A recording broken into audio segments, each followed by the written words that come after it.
Springfield's Talk 1041, and welcome to Tuesday. My name is Nick Reed. Streaming live, KSGF.com. CNN running a headline this morning. Source says Pete Hegseth says that he believes the best way to keep his job is to blow blank up. Just keep blowing blank up, S-H-I blank. Well, he is Secretary of War. I mean, that's, this is kind of the job. Whenever you are taking on some sort of enemy militarily, yeah. That's a pretty good approach to take. I've always found it to be ridiculous. The argument of proportional response. This is something that we've heard quite often when it comes to military action. Proportional response. Well, if they did this to us, if they slapped us across the face, whomever it might be, well, we just have to slap them equally. We don't want to do anything beyond that because it may escalate things. Whereas the Trump approach is, no, you hit them back so hard that they never ever think about slapping you again. That's how you stop these things. It really is a completely different approach. And we've seen this. It's an approach that drags things out, that makes the killing, if you will, it sort of flattens the curve, but it stretches it out over years and years and years and years. It was the way that, to a large degree, we were dealing with World War II, and then Truman's like, you know what? What if we use one of those bombs? If that doesn't work, let's try another one. And eventually they're like, you know what? We don't want to play this game anymore. We're out. We're done. We're over with. And of course, you never know for sure, but it's largely been accepted that as many lives as were taken out by the atomic bombs, it saved lives in the long run because it took out a significant number in a short period of time, but those numbers would have been greater just stretched out over a period of time. And we get this odd acceptance at times of, well, lose a few here, lose a few, they'll shoot a missile at us, we'll shoot a missile at them. Just this sort of mentality to where it even is acceptable in the verbiage of proportionate. We don't want to disproportionately respond. No, I think total and complete, undeniable, disproportionate response is a good thing. That's how you stop them from bothering you. It's like dealing with a bully, and it's the classic storyline of every day picking on the kid, until one day the kid just pops back and says, hey, we're not going to take anymore. And then they move on to a weaker target. It's similar to that. It's just this proportionate response stuff, which doesn't speak to the enemy anyhow.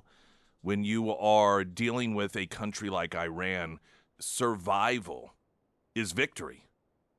This is something that isn't in line with our mindset, and we tend to, as human beings, project.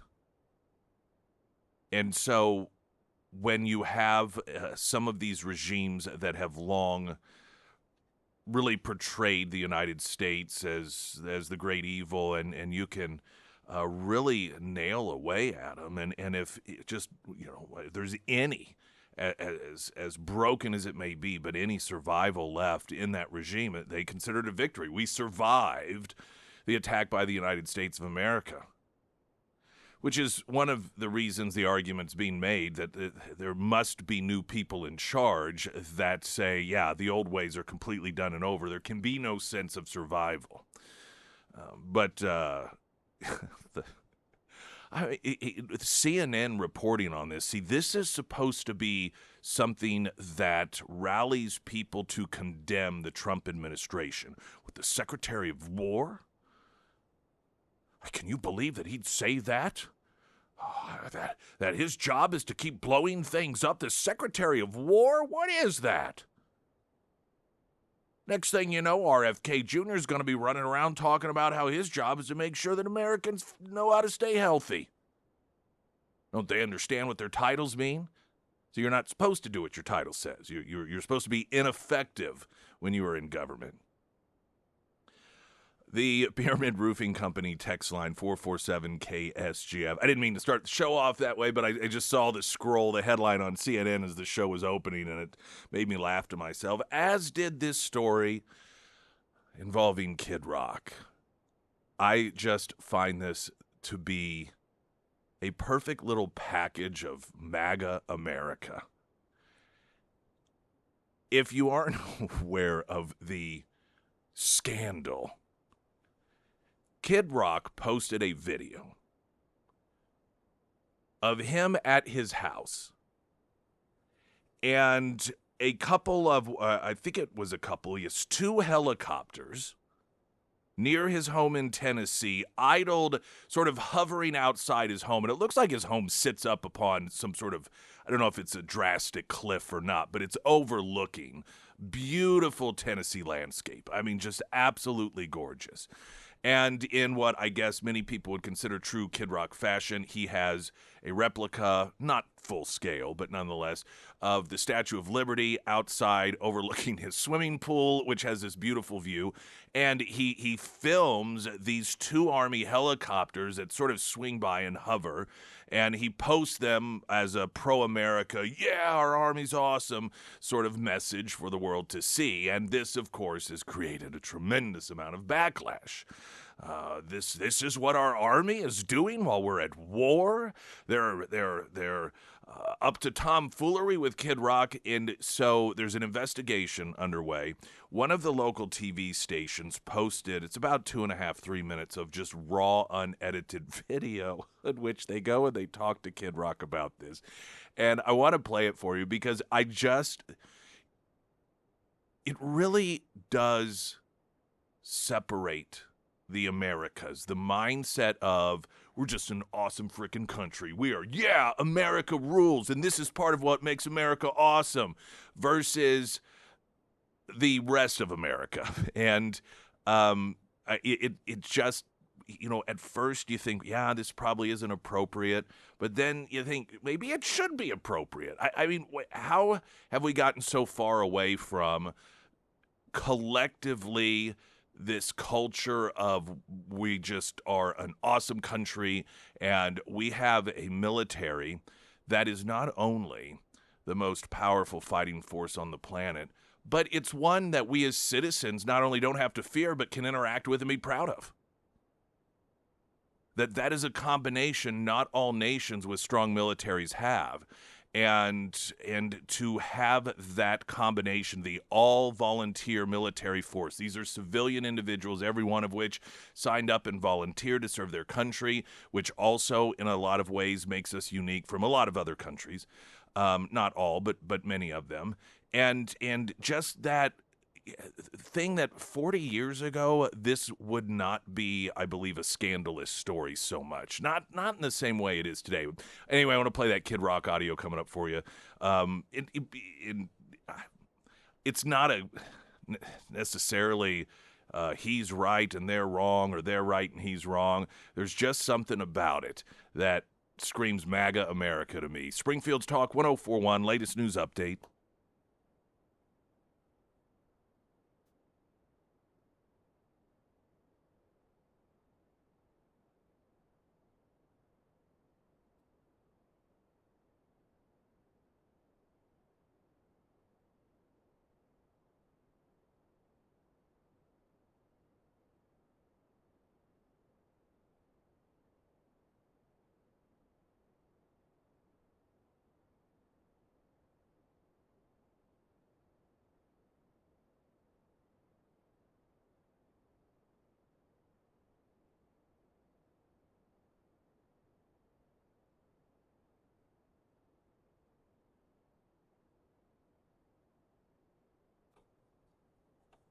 And the first alert forecast from Ozarks First, meteorologist Tom Schmidt, sponsored by St. Clair, the Ozarks Home Improvements.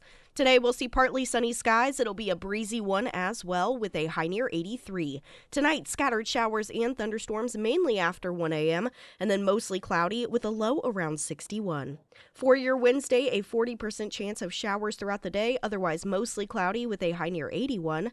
And taking a look at Thursday, showers with a high near 77.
And also, reminder that the Man Show Expo coming up, 2-day celebration of all things man at the Ozark Empire Fairgrounds.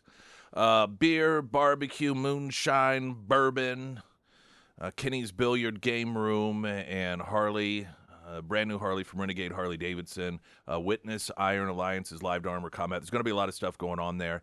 And Sarah will be there 10 to 12:30 on Saturday, and I will be there 12:30 to 2:30. Do we know, are we going to be in that main entrance area? I know that's I am honestly not sure. yeah. We'll have Bush tickets. People can sign up to That win is also. They're correct. going to be doing a performance coming up soon. Have you seen any of this Kid Rock stuff? Yeah, I watched the video. I did. So you saw the video that he posted? Mhm.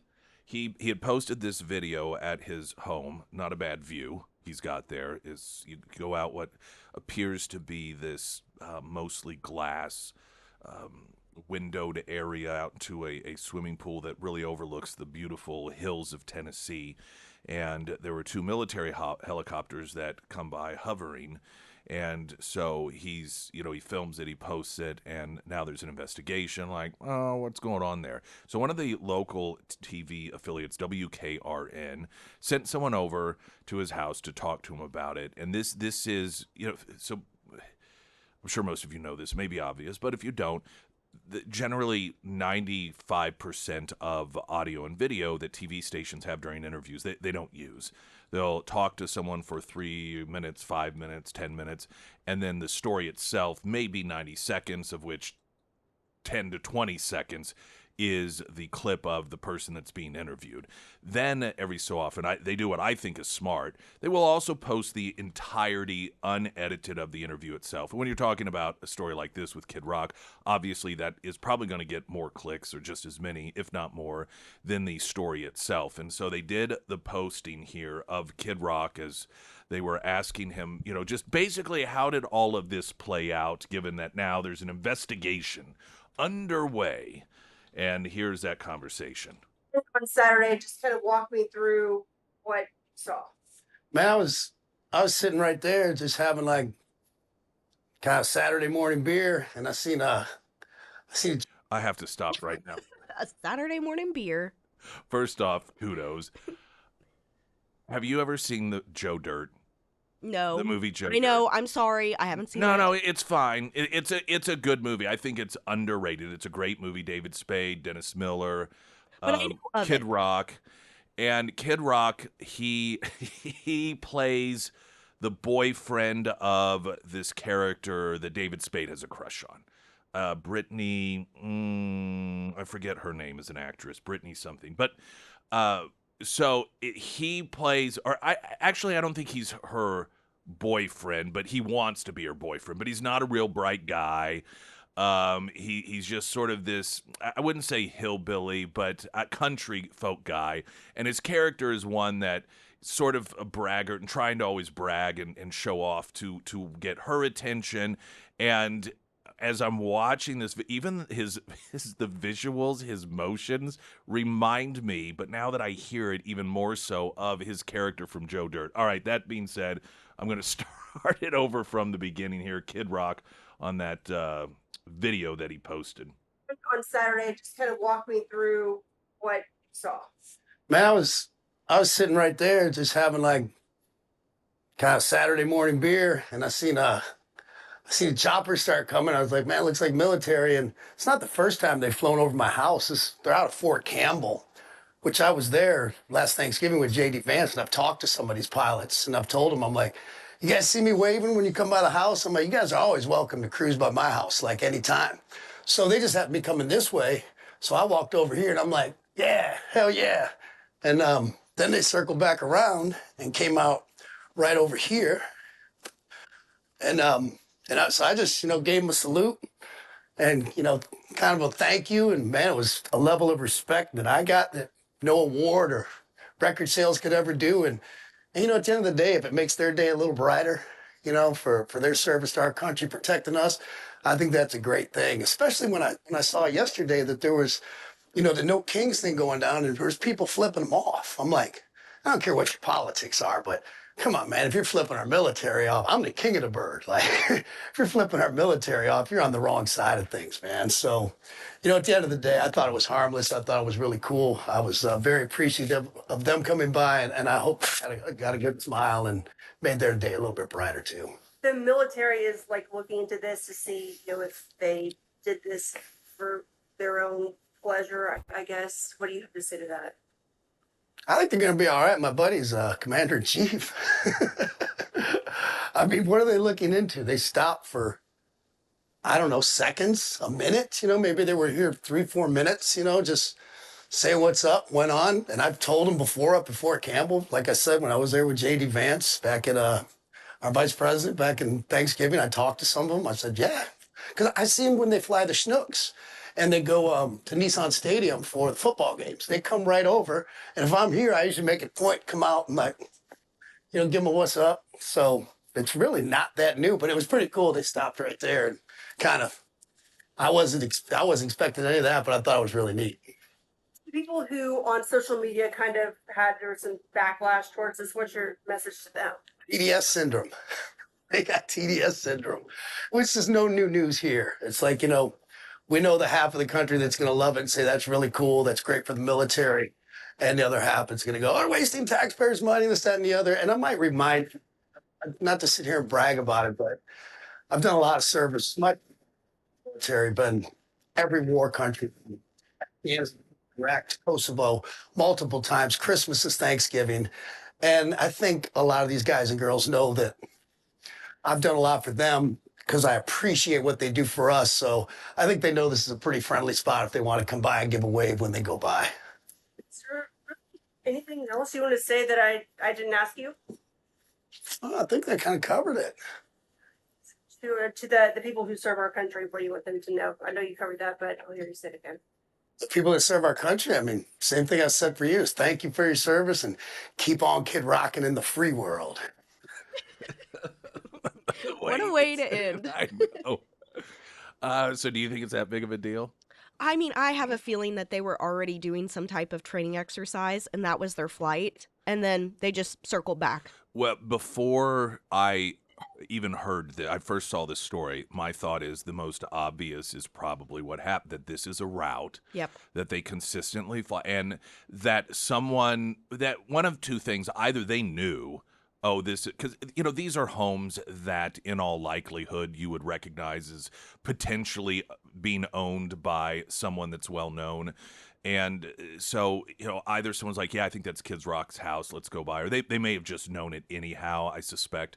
Or even if they didn't, as he notes, anytime he sees him go by and he's out there, he gives him a big wave. And so, they just, hey, whether they knew it was Kid Rock or not, I suspect they probably did. But even if they didn't, I could see them just doing a little tip to him and like, hey, we're going to make this guy's day.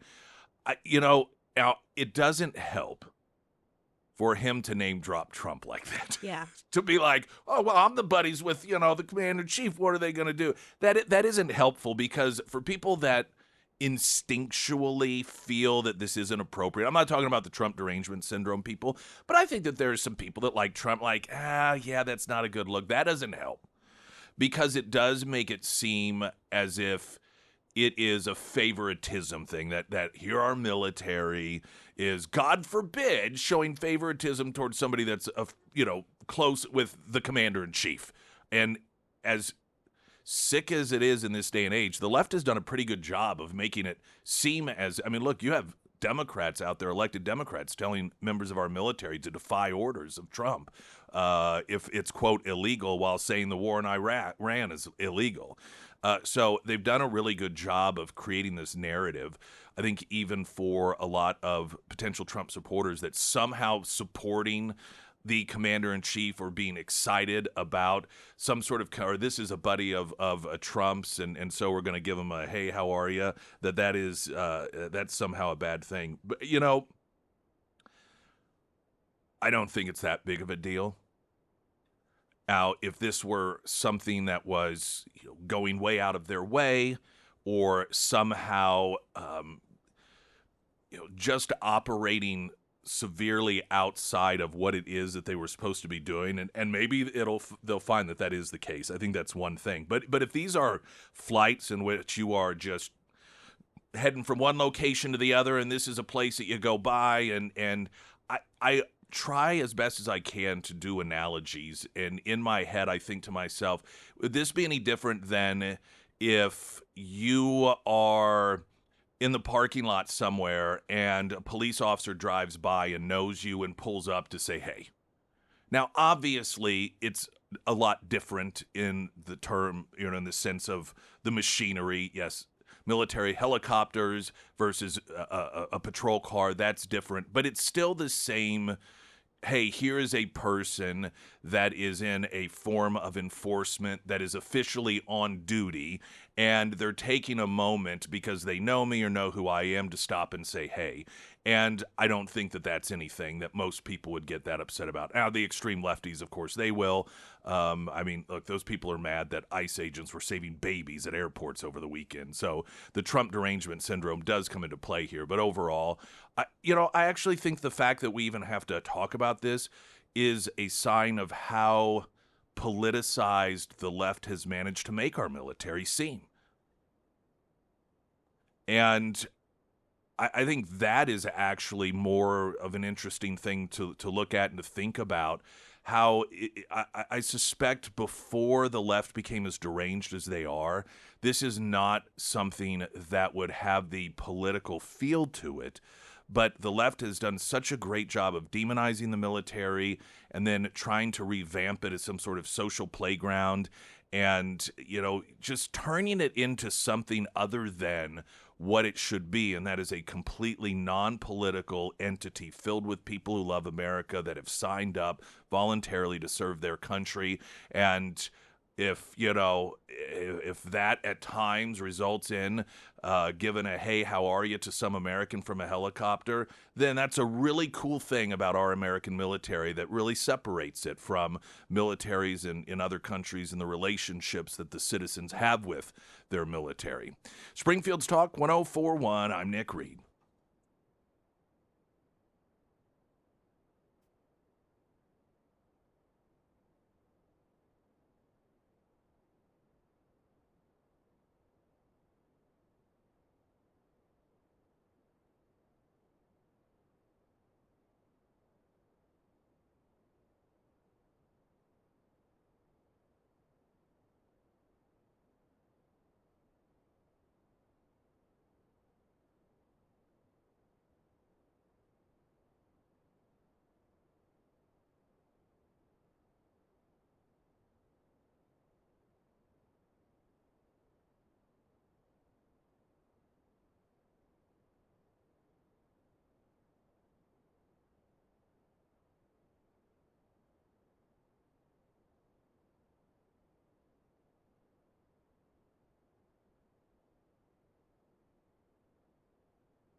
All right, let's get a traffic update, and then I'm going to read through a number of your text messages on the Pyramid Roofing text line coming in regarding the Kid Rock Army helicopter scandal.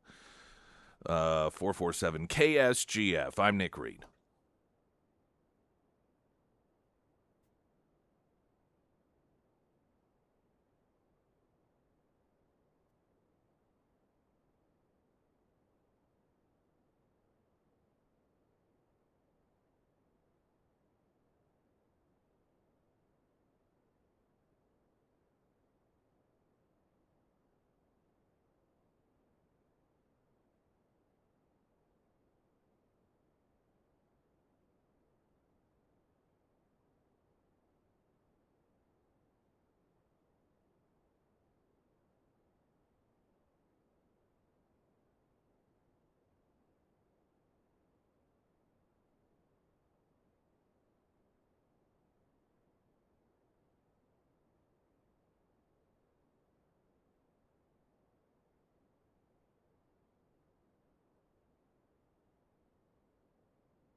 Springfield's Talk 104.1, the first alert forecast from Ozarks First meteorologist Tom Schmidt, sponsored by J&S Automotive. Today we'll see partly sunny skies. It'll be a breezy one as well with a high near 83. Tonight, scattered showers and thunderstorms mainly after 1 a.m. and then mostly cloudy with a low around 61.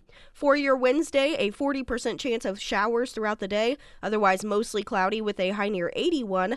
And for Thursday, showers with a high near 77. You know, maybe you see a video like Kid Rock posted, and you're like, man, I'd love to have a view like that. I mean, I love my neighborhood. It's a great neighborhood, but I'd really love to be out there. I wonder if Emily Johnson can help me find that ranch land, that lakefront property. Well, of course she can, but Will, her husband, who works at House Theory Realty, that is his area of expertise. The great thing about that is oftentimes if you have someone that's their area of expertise, that's it. They can help you with neighborhood homes, but that's not really their focus, and vice versa. But with Emily and Will Johnson, you get best of both worlds. Absolutely everything is covered. So whether it is in that neighborhood or it is out there where you can yell as loud as you want and none of your neighbors will hear you because they're miles away, you're going to be taken care of, whether it's buying, selling, or just any questions you have about either of those options. Emily Johnson, House Theory Realty. All right, now some of your messages here. We were talking about the investigation into a video posted by Kid Rock in which he is out on his back patio, nice swimming pool, a little Statue of Liberty statue out there, and some Army helicopters are hovering, and it's like this yay, pro-America, our Army's awesome moment. And, of course, some people are very upset by this. And so we played audio. You can go back and listen to it in the previous segment of one of the local TV affiliates that went and talked, and he's like, hey, listen, these helicopters, they're overhead all the time. I wave to them all the time. You know, every time I hear one coming, I can hear it coming from afar because I'm on the pathway from one location to another where they're always flying over. I get out there and wave, and this time they kind of hovered, and I thought that was really awesome. That was cool. And so really it's much ado about nothing. Let's see. All right, some of your messages. Hey, Nick and Sarah, Dave here. At least one part of Kids Rock House is built to resemble the White House. It's likely very easy to notice. Big fuss from lefties as usual. I mentioned that whether or not these individuals knew it was Kid Rock's home, which I imagine they probably do. That the home itself might draw the eye. And then Kirk actually sent in a pic of what I'm guessing is Kid Rock's home, and it is impressive. Look, have you seen this? No, I'm going to have to look it up. Yeah, here, you can pull it, see if you can, let's see if that'll open it up here. Oh, well. It's quite I'll Google it. It's quite impressive, as one might imagine, and that's the front of the house. The pic someone sent me. Yeah, if you're flying a helicopter over it, you're definitely going to think somebody of significance. It does look I know, quite doesn't nice. it? Now, let's see. There would not have been an issue if the request was made and approved. The actions of the pilots likely also violated their approved flight plan mission by the approval authority. Another saying, I mean, God forbid the military take a lunch break, LOL. Another saying, they have to get seat time, no different than A-10s flying Stockton Lake. And another saying, Nick, I lived off base at Fort Campbell in the early 80s and again in the late 80s. U.S. Army air assault units are stationed at the fort, so helicopters flying around are as common as churches and liquor stores in Springfield, of which there are quite a few, of both. And Tennessee is let's see. So okay.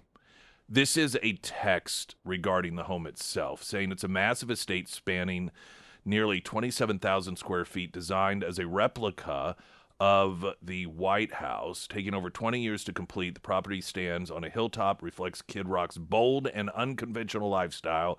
Its unique features include a gold-plated eagle on the roof, an on-site church, a private barber shop, and even a custom gas station. I know that a lot of people will see something like that and read the description and think, oh, that's just terrible. That's just excessive. I think it's hilariously awesome. I love the fact that as wacky as the left has become and how big and overinflated our government has become, not just in scope, but in terms of in our business, that we still have the ability to go from a nobody in this country in terms of notoriety to that sort of thing. I mean, it really is remarkable. We you just even look here locally. I mean, whether you're talking about a Johnny Morris or a Chapel Roan, people that were not born into some sort of massive wealth, people that don't come from a lineage of royalty are in. I mean, in fact, if you look at the most famous people in this country and the wealthiest people in this country, the vast majority of them did not come from it. Now, you got the Kennedys, and so you do have some of that going on. But for the most part, people independent of government that are just exceedingly wealthy and privileged and fortunate came from average means or even less than that. And I just think I just love it. I think that's awesome. And it's so sad that you have a segment of the population today that thinks that's a horrible thing. That people on the left, they're this weird contradiction. On one hand, they complain about how horrible our country is, and how you can't really ever make it, and just all these bad things. But then they spit upon those that are very successful, unless they're on the left, of course, and then they become essentially their puppets and lapdogs that go out and do all these protests and everything. I mean, they're just complete walking contradictions. But the alternative, I think, is someone like me that just thinks that's totally awesome and loves it. I think it's just such a cool thing. You even look at what a shame J.D. Vance's story has gone from universally inspirational, well, until he came out on the wrong side of things, and now the left demonizes him, spits upon him, mocks him. You want to talk about just everything that the left claims that they want America to be, a country in which somebody who has nothing, who grows up dirt poor, perhaps even in a severely dysfunctional family, manages to become a tremendous success. Oh, by the way, also marries somebody whose family are immigrants to this country, and just it ends up becoming the vice president of the United States and quite potentially the president of the United States. I mean, if anything should be the absolute snapshot of anybody can become anything they want in this country, it is someone like J.D. Vance, yet it's that person that the left, it's a jealousy, it is this envy, it is this seething hatred that is just fueled by darkness. And when you get a sense of the feeling that some people get, like Kid Rock, when they see our military and interact with our military, that excitement, that pride, that love of country. And then, as he noted in that interview, he sees that these no kings, they're protesting against him and they spit on him and they curse them. And just what a difference. And that difference did not used to exist in this country. We've always been divided when it comes to certain policies and certain belief systems, but ultimately, you had two parties that vied for the banner of loving the troops the most and the most patriotic. I mean, this is a very, very long time ago. And if you ever even suggested that one party personified a hatred for law enforcement and the military and just our country in general, they would have cursed you for it. I know I've used it as an example, but I remember Rudy Giuliani when he was running for president, I believe in 2016, having to apologize because he suggested Barack Obama didn't love the country. And, even then, Democrats still acted as if that were some sort of offensive perspective of the Democrats. And nowadays, I mean, they openly, like, the American flag's awful, it's triggering, we can't have that. It's unfortunate for all Americans that if you want to vote for someone that doesn't hate the country, you only have one political party from which to choose. And I genuinely mean that is unfortunate, because it'd be nice if there were more options. And what unfortunately happens is if you are someone who doesn't care for the values of the Republican Party, you don't hate America, but you just feel as if, government's the answer and compassion is something that flows out of government, and we can solve all the poverty issues and social issues with government, and so the Republican Party is not the party for me. That only leaves one party left, and that means that you have to be part of a group of people that hate this country, that pit you against other Americans. They make you choose. Chile from TLC is the latest example of this on display. TLC, the trio that were really big in the 90s, and they would end up, Left Eye Lopez was killed, I think it was in Dominican Republic in a car accident, and that sort of ended the career of that trio. But one of the artists, Chile, she's 51 or 55 today, and she had evidently liked some post that was considered MAGA. Now, she claims that it was an accident, but she's being eviscerated to the point that she has gone to social media and she has made what sounds like a hostage video of someone who got caught in North Korea disrespecting Kim Jong-un. I mean, she goes on and on about, I love the Obamas and I have so much respect for Michelle, and I don't support anything MAGA does. I mean, it is a disgusting result of what the Democrat Party has become, that here is a black, adult, successful woman in America that feels that she has to go beg for forgiveness, that she accidentally posted something. And then, as if that's not enough, newspapers have gone digging through what donations she's made, and apparently she made a donation to some organization that supports Trump. And I mean, so it is a witch hunt.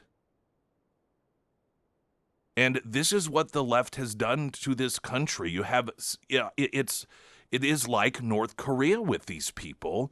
Now, obviously, not yet with the death camps, though they have no trouble whatsoever wishing death upon their political opposition. But it is this constant demand of proactive loyalty to the cause. And if you say or do or post anything that they feel maybe some sort of indication that you aren't in 100% lockstep with them as a follower, then they will publicly hold trial. They will publicly burn you at the stake, rhetorically, of course, figuratively rather. And she's just the latest celebrity to go through this. And I mean, God forbid you happen to be a person of color or someone in the LGBT community that they suspect may be a supporter of Donald Trump, or not even a supporter, but you don't hate him enough. It's just the meanness and the nastiness. And it's such a sad, sad thing. Okay. Coming up, I want to talk about just briefly, because it's not that exciting, but there is a Missouri bill that would require citizenship proof for food stamps and health care, which, by the way, you are not legally supposed to be the benefactor of any of these things if you are not a citizen of this country. Yet somehow, and I'm sure you can imagine which political party has a problem with this.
Missouri lawmakers considering 43 bills on immigration and immigration rights this year.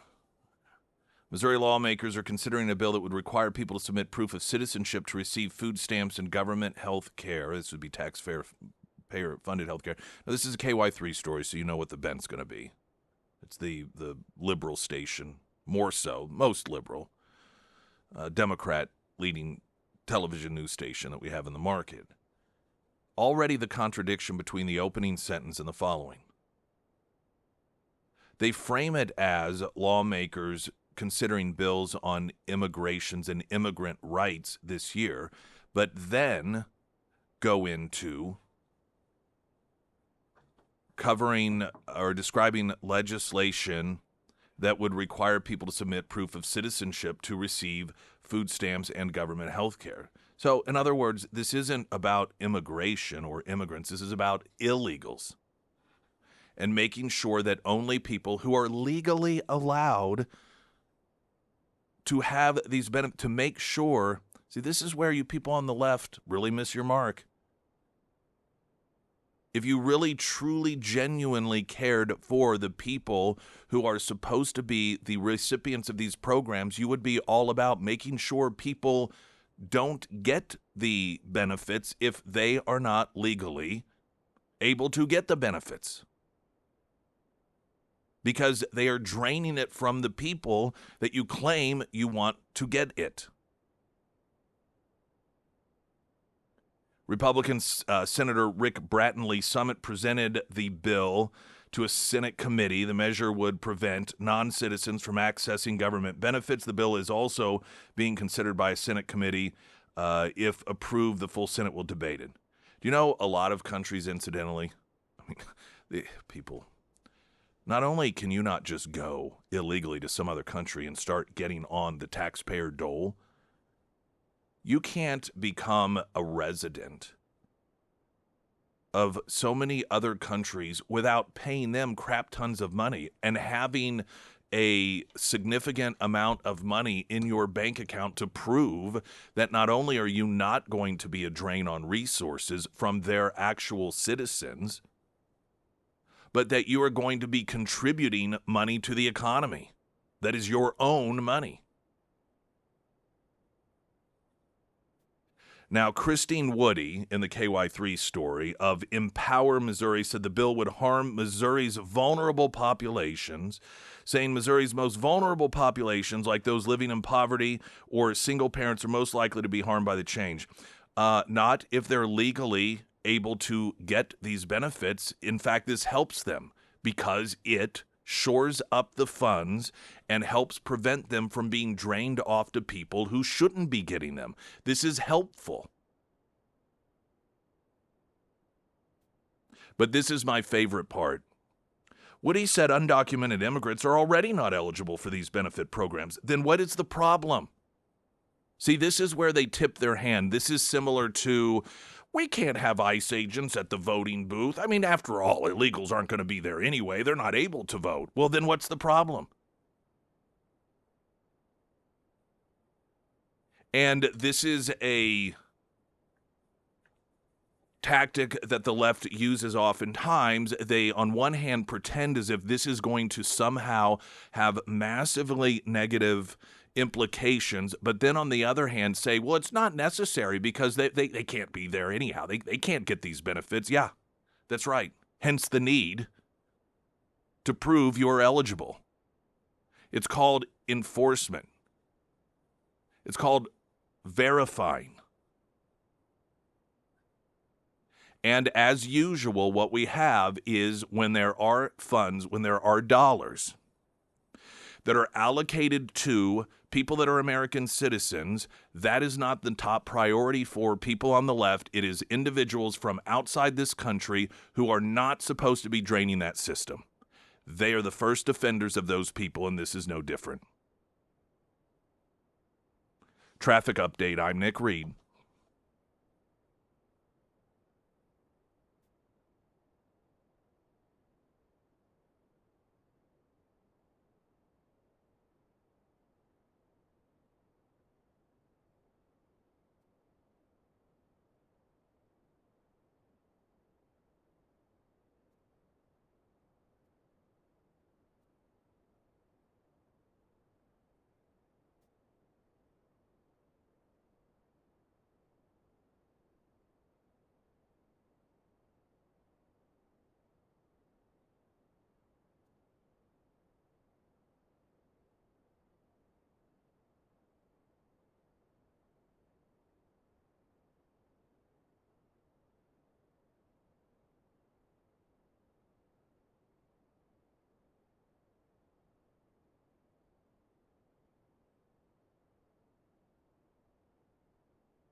Hey, Troy made a posting regarding Hunter Hardscapes and Outdoors saying we had a fantastic experience with Hunter Hardscapes. Daniel really took the time to listen to what we wanted and came back with a design that exceeded our expectations. He built a beautiful retaining wall around our patio, added landscaping in both the front and the back of the house, installed outdoor lighting that really brings everything together, and finished the project by adding sod and seed to the entire yard. The whole process was smooth.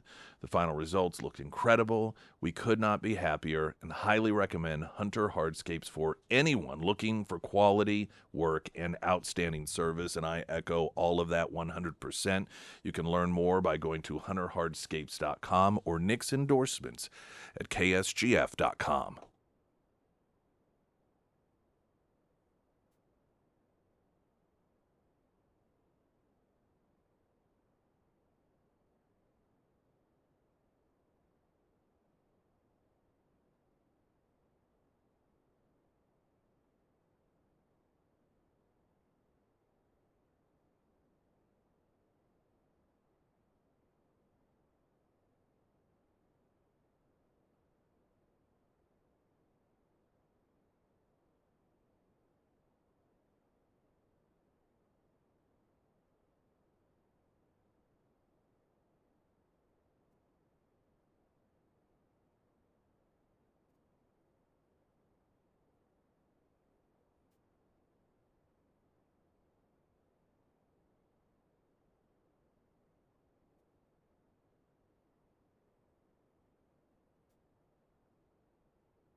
Springfield's Talk 104.1, and good day, everyone. KSGF.com. You can get signed up for Lunch Bunch, Godfather's Pizza, all-you-can-eat buffet with salad bar. Join Sarah and me at that Springfield location on a Wednesday. If you win, you get to bring up to 5 people with you. And then also coming up this Friday and Saturday, Creative Audio presenting the Man Show Expo, 2-day celebration of all things man at the Ozark Empire Fairgrounds, beer, barbecue, the Grill Guys Vegan Recovery Center, moonshine, bourbon samples. I got all sorts of stuff, including new Harley from Renegade Harley-Davidson and Kenny's Billiard Game Room.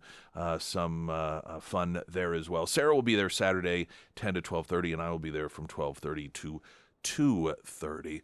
Also today from 7:30, I think, till 8:30 at Classic Rock Coffee on West Sunset is going to be one of the those coffee talk things for the convention center. Oh, okay. The vote for that's going to be in 1 week. We have sample ballots at KSGF.com. Sponsored by Brad Pistole, host of Safe Money Radio.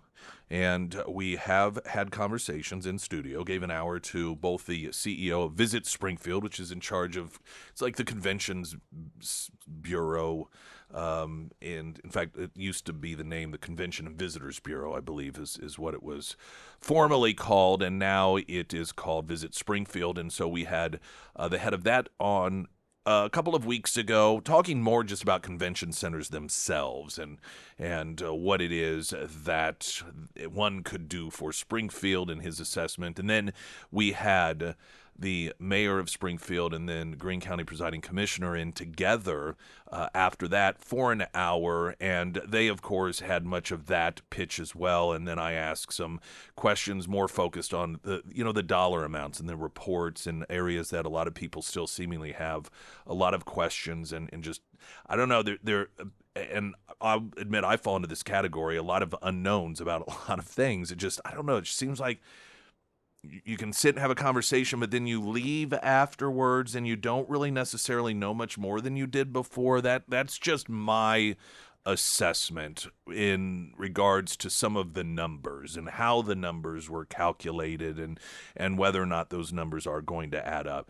I am going to be very curious to see how it all plays out. I know that there is a significant amount of money that is being utilized in order to promote the convention center to try and get people out to vote for it next Tuesday. Of course, early voting's been underway and absentee voting as well. And the city and interested parties are hoping not to have a repeat of November, but I just don't know. Do you have a sense, Sarah, one way or another? I don't know, honestly. I don't know. I believe one of the miscalculations that I had as well was the built-in base for this. Generally, when there is a vote and the city or the county is saying, hey, we want to raise taxes for this thing, the quote thing generally has a direct impact financially on a relatively significant amount of people in the community, like employees, for example. When you say, hey, we need an increase in dollars for law enforcement because it is going to, whether it's a salary thing or a pension thing, or it's going to allow for the extension or expansion of a facility. Generally speaking, the people who work in law enforcement feel a direct connection to that, so they're already built in a vote for it. And then their families and, people who know them, their neighbors, maybe retired law enforcement.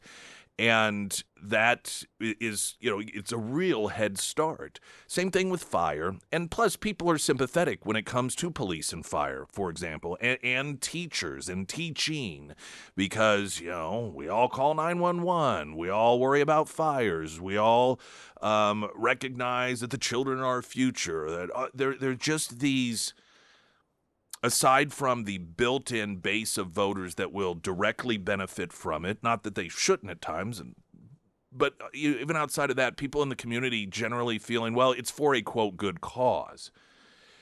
And the baked-in direct connection, I think I overestimated that. And honestly, I just didn't even think about it much. Going into November, I noted that. I just figured this will pass.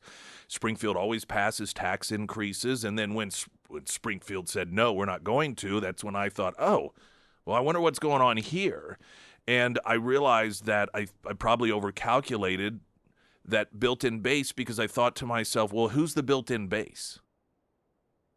You know, again, if it's something to do with schools, you have teachers, you have administrators, you have their families, their friends, the people in their social circles, you have retired people that work from, you know, in the school district. Same thing with fire, same thing with law enforcement.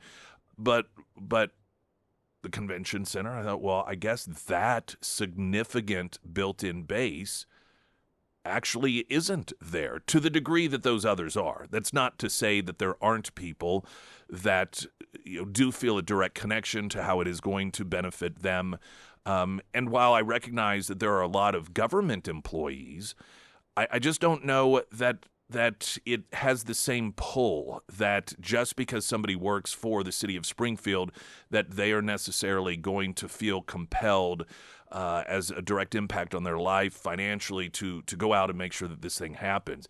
And I don't know that really changes any from November to this vote. I do believe that there are some people that, the people who voted against it the first time, I believe you're going to have a very significant rate of re-voting again against it because they are emotionally doubling down, saying, I already voted against this thing. By gosh, you're going to make me come out and vote against it again. And so that is there. The question is, how many new people are going to come out to vote? And will that vote of the new people be in favor of the tax and then the convention center? And will it be to the degree that they need in order to win?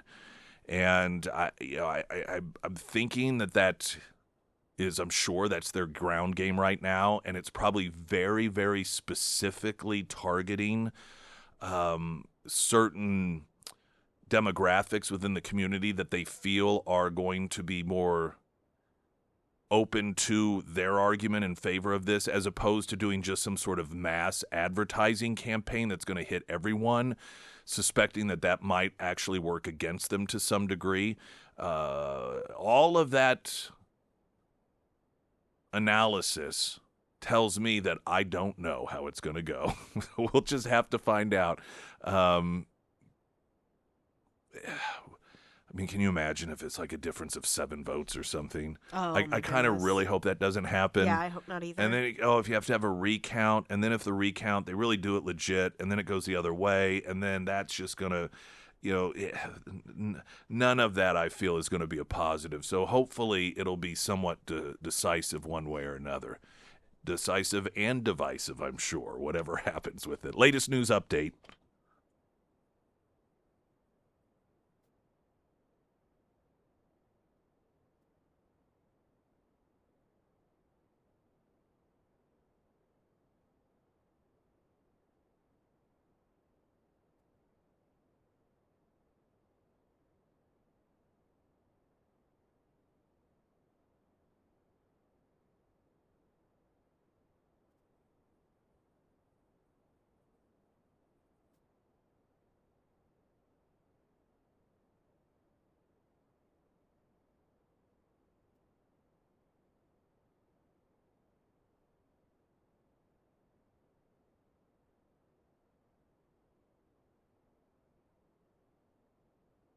You said you don't remember Montgomery Ward? Mm-mm. I do. I also remember Venture. That is, you would not remember Venture. No, but I've heard of that one as well. Yeah, Venture, I guess I would compare it to Kmart. I mean, in Kmart. terms of what it had the feel of. Mm-hmm. But I'm trying to, was Venture in the mall? I know I can see it in my head. I'm just trying to remember, why is it in my head that somehow it's where Longhorn Steakhouse is now? And though am I wrong on that? I'm just talking out loud. I'm sure people will text in. I can see the black and white stripes. That's what I can see for Venture. But Montgomery Ward, Did he say that it was gone now? Because it was he said something about it being uncovered for a Yeah, couple I of don't know. hours, but I don't know if he said that they then removed it. I don't know. I'd like to drive by it and see it. Yeah, I don't know. Like a little time capsule. It is, well, one that you don't even remember. But that's kind of cool because Yeah, I've heard my it is parents cool. talk about it. Well, the thing is, of course, you know how dumb rules are, and there's probably some, well, government regulation, but they could probably auction that thing off. Somebody would buy Yeah. that just to have it. People will spend money on that sort of thing, but Of course they would. it'll yeah. probably end up in a dumpster, and then someone like Kramer will find it. And it's one of my favorite episodes of Seinfeld where he found the set to the Merv Griffith show in a dumpster and set it up in his apartment. And that became his entire apartment. You could see someone getting that thing, and it goes the full length of their house and setting up. Somebody would, if they would sell that thing, I bet someone would buy it. They'll probably they'll junk it, I'm sure. Yeah. The first alert forecast from Ozarks First meteorologist Tom Schmidt, sponsored by St. Clair of the Ozarks Home Improvements. Today we'll see partly sunny skies with a high near 83. Tonight, scattered showers and thunderstorms may, excuse me, mainly after 1 a.m., mostly cloudy with a low around 61. For your Wednesday, a 40% chance of showers throughout the day, otherwise mostly cloudy with a high near 81. And for Thursday, showers with a high near 77. Yeah, I was right. Venture is where Office Depot, Mardell's is where the old Kmart was, Okay. Longhorns was at. So I in my head, I could just see it there, but I was thinking maybe that was somewhere else because I lived in after that, so that would have been around preschool, and then for a while I lived in the St. Louis area, and I remember there being a Venture there because I recall once being little and driving by, and there was this massive crowd in the parking lot of Venture, and it was because Richard Simmons was doing a show there, and so I was thinking, well, maybe it was that one, but I guess my memory was correct. Thank you, all of you who sent in the messaging on that to let me know that is where the Venture was. Okay, let's get some traffic.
I had mentioned that the Classic Rock Coffee on West Sunset today is going to have another one of those little get-togethers with folks in the city from starting at 7:30, I think, till 8:30. If you have questions about the convention center vote that's coming up, and one of the texts that came in said, "My friend who works for the city said it only got voted down because people didn't understand what it was for. I told him people are tired of being taxed to death. He said it's for the good of everybody.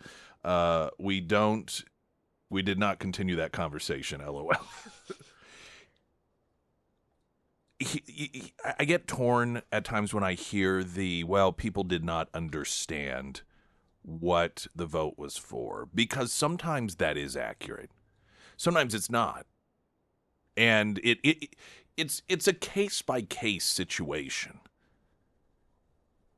I find that the left, any time a vote doesn't go their way, they say it's for that reason, whether it is or not. I don't know to claim people did not know what the convention tax vote was for. I don't. It seemed to me people knew what it was. It's for a convention center. I mean, this is what it was for.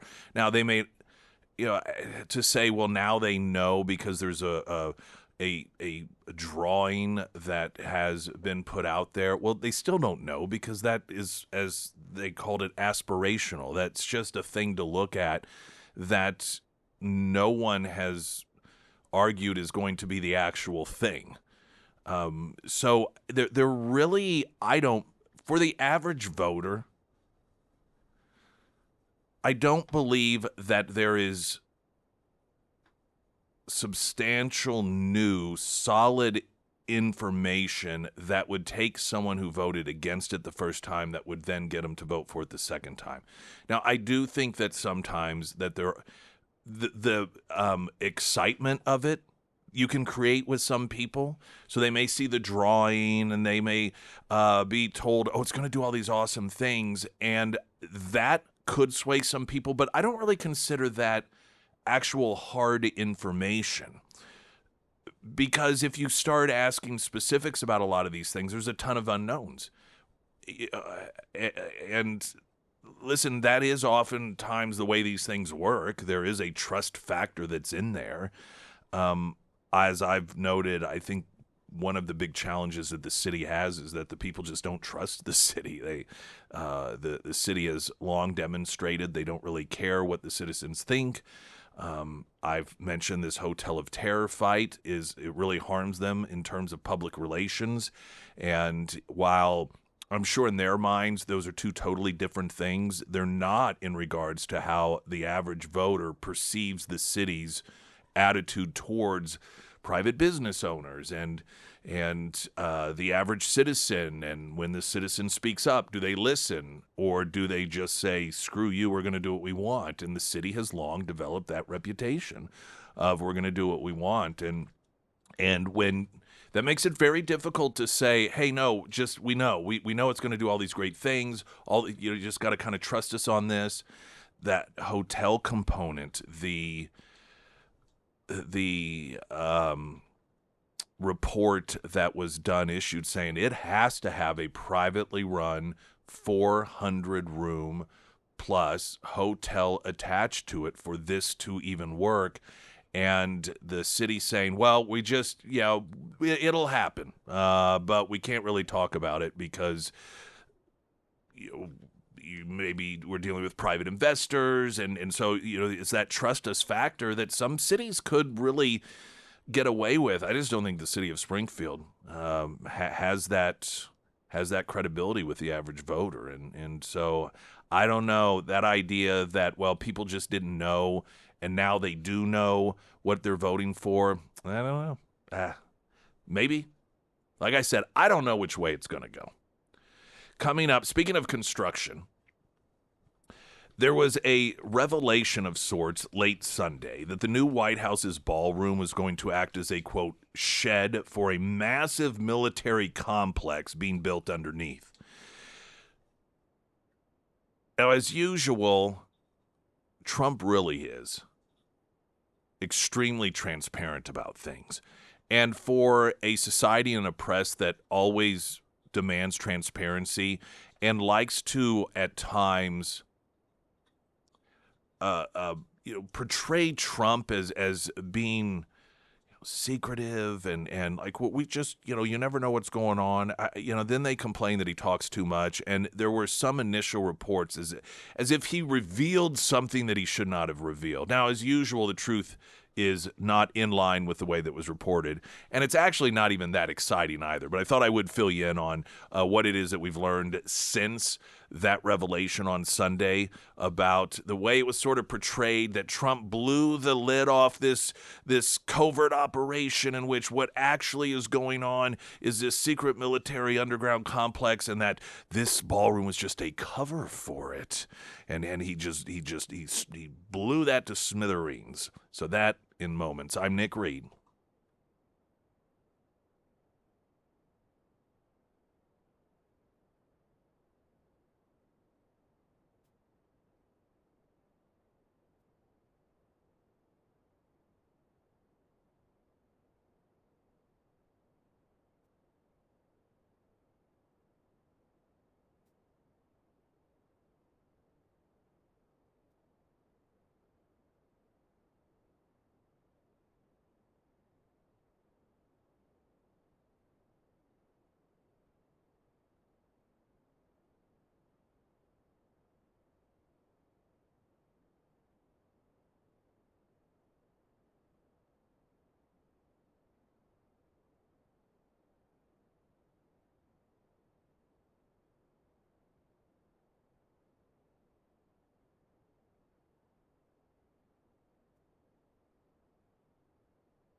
Oh, one thing I just mentioned because of the number of messages that came in on the Pyramid Roofing Company text line that I don't remember as a kid. We were talking about, this story Mike Landis had in Montgomery Ward, and apparently that sign is down by now. Oh, dang. Someone said it was down. And we were just talking about old stores, and I mentioned Venture, remembering Venture.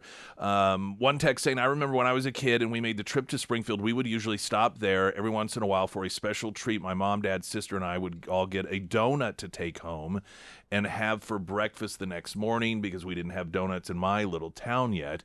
And then another regarding the donuts, let's see here, said Venture used to have Texas-sized glazed donuts. My dad would always get me and my brother them when we got there just to piss off my mom. I did not remember the donut part of Venture. So, okay, coming up, Trump admits ballroom was cover for something secret buried underneath. Those details, which aren't nearly as, it's kind of interesting stuff, actually, but it's not as some were trying to portray it, that Donald Trump was, he blew it once again, something top secret. Now everyone's lives are in danger.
Springfield's Talk 1041, the first alert forecast from Ozark's first meteorologist Tom Schmidt, sponsored by J&S Automotive. Today we'll see partly sunny skies with a high near 83. Tonight, scattered showers and thunderstorms mainly after 1 a.m., and then mostly cloudy with a low around 61. For your Wednesday, a 40% chance of showers throughout the day, otherwise mostly cloudy with a high near 81. And for Thursday, showers with a high near 77.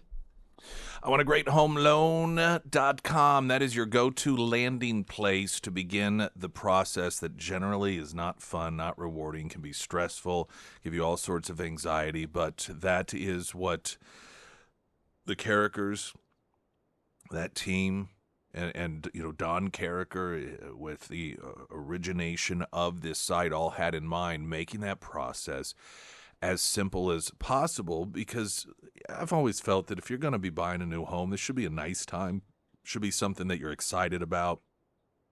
I know that because of the way that they handled my home loan, and some these things, these little hiccups sometimes occur, no fault of your own. I found out afterwards, like, yeah, we had this one thing pop up, but we took care of it. They just want to make it as stress-free as possible, and the whole process was exciting, enjoyable. It was just one of anticipation. Can't wait until we get to move in. We get those keys, we sign the paperwork, and that's part of what they do, is they navigate that stuff for you, because they understand these things pop up every so often, and that there are obstacles. But if you don't go through this all the time, it can really cause you to worry, especially if you're selling one house, or you gave your notice in your rental, and we don't have a place to live if this doesn't go through. And so that's why they are just so valued, and why they are so recommended by so many people in the area, including me, for any home loan, refinancing, or reverse mortgage needs. I want a great homeloan.com, because you do. Trump admits ballroom was cover for something secret buried underneath. So apparently, the annex, the East Wing annex that was torn down in order to build the new ballroom, was built on top of a bunker that was built by Roosevelt during World War II. And it was done, they were doing renovations on the East Wing at the time, the East Wing annex, in order to conceal the bunker and to make extra office space for the White House during wartime meetings. So they needed a little extra room. They needed a place that was a little bit protected. And so they're like, okay, well, we're going to do this. But let's just sort of, quote, remodel the East Wing annex, and that will be officially what we're doing. And that bunker is apparently being renovated. The reason that, now, of course, at the same time as the ballroom, so it appears as if historically this is arguably a repeat of what happened during Roosevelt's time, and that is the reconstruction, the rebuilding, the remodeling, or in this case, the complete tearing down and building a new ballroom at the same time that there are renovations being done for underground usage that'll be protected in certain capacities, potentially in order to give cover to it. The reason that this has been revealed is, according to Trump, and this makes sense, you've got one or more of these outfits that have filed lawsuits in order to try and stop the ballroom from being built. And so with the lawsuit comes a lot of revelations and information and discovery stuff, whatever, in which it became impossible to hide what was actually going on here. So the lawsuit is responsible for the ultimate reveal here, that at the same time that this ballroom construction is going on, you have the underground military complex renovations going on too.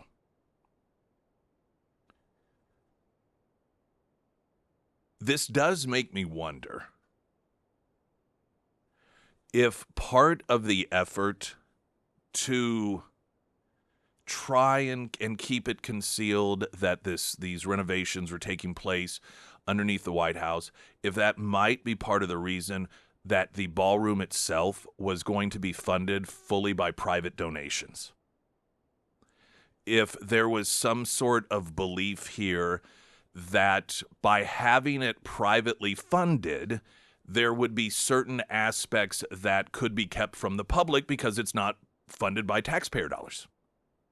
And that even though it's the White House and the people, quote, own the White House as taxpayers, that when it comes to the construction, that while, you're doing any sort of taxpayer-funded construction, I'm sure that there's certain Freedom of Information Act requests that can be done. You could do all sorts of transparency required queries in order to learn what's going on. But if it's being privately funded, that might shield some of that from occurring. And so in an effort to give a little bit of cover and protection in terms of the project, to have that part privately funded. Because if it were going to be publicly funded, and again, I'm just sort of speculating here, I don't know that you could separate the price tags if it were government funded. If it's being paid by two separate entities, like, okay, this is government here, this is private here, then you can keep that separate. But if it's all taxpayer dollars,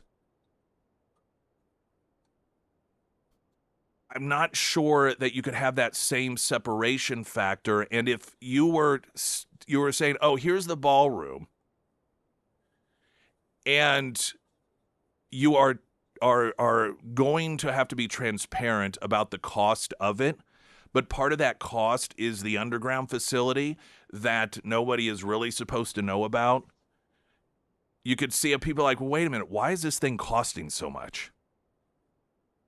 This is an insane cost, particularly with the media and the Democrats, and how they just this announcement coming during the Doge era, and the administration, while talking about cutting the size of government and saving taxpayer dollars, deciding to do a ballroom, and then in addition to that, seemingly costs 10 or 20 times more than a ballroom actually should for reasons that nobody's explaining.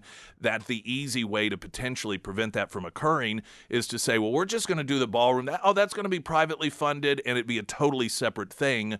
That way, there isn't any poking around as to why it costs so much.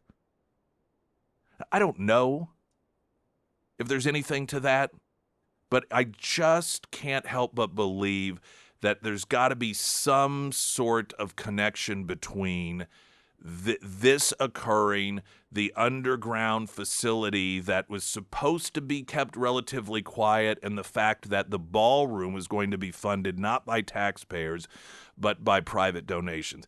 And I tell you another thing. If all that is accurate and correct, that assessment, I suspect that so many of these Democrats and people in the media knew exactly what was going on to some degree, or at least had suspicions that there was something of that magnitude doesn't generally occur without people in Washington knowing about it while the rest of us don't.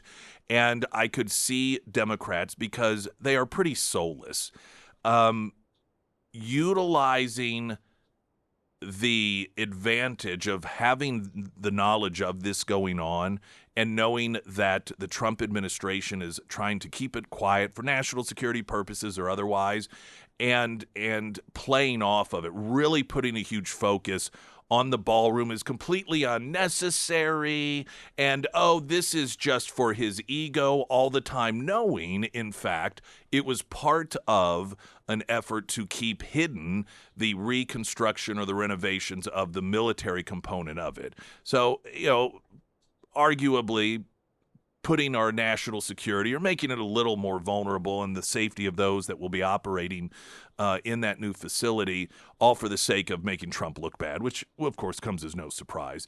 But yeah, I think it'll be interesting to find out if that private donation component to this had something to do with an attempt to keep under wraps the underground military component. Springfield's Talk 1041. I'm Nick Reed.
Sarah Myers, everyone. Thank you. Springfield Livestock Marketing Center. They've got a couple of sales this week that you need to know about. Tomorrow, they will host a feeder sale, and that sale will start around 9 a.m. And then on Saturday, they will host the 4-State Angus sale, and that sale will start about 12:30 p.m.